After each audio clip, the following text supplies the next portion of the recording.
وَإِذَا غَشِيَهُم مَّوْجٌ كَالظُّلَلِ دَعَوُا اللَّهَ مُخْلِصِينَ لَهُ الدِّينَ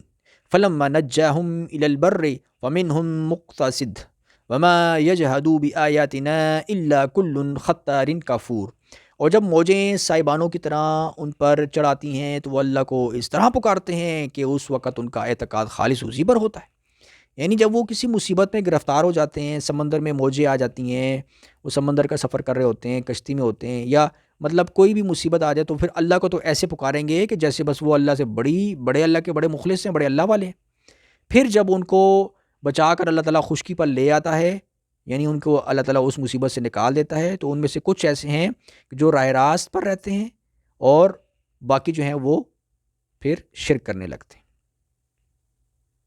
یعنی وہی بدعملیاں اختیار کرتے ہیں، اپنی مرضی کے مطابق زندگی گزارتے ہیں۔ اللہ تعالیٰ انہیں مصیبت سے چھٹکارا دے دیتا ہے، پھر بھی وہ اللہ کو یاد نہیں کرتے اور اپنی منمانی کرتے ہیں، بے نمازی رہتے ہیں، بد عمل کرتے ہیں۔ اس کی مثال آپ دنیا میں دیکھ سکتے ہیں، بعض لوگوں پر بیماریاں آتی ہیں، بعض لوگ ہاسپٹل میں ایڈمٹ ہو جاتے ہیں اور موت تک ان کی حالت پہنچ جاتی ہے، ٹھیک ہے، وہاں پہ بڑا اللہ اللہ کریں گے، بڑا اللہ کو یاد کریں گے، بڑی دعائیں کریں گے،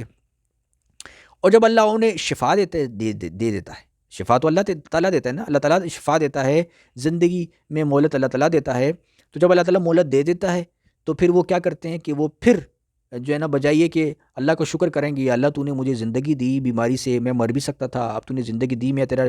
شکر کروں گا، عبادتیں کروں گا، نمازیں پڑھوں گا، نیک اعمال کروں گا، برے کاموں کو چھوڑ دوں گا،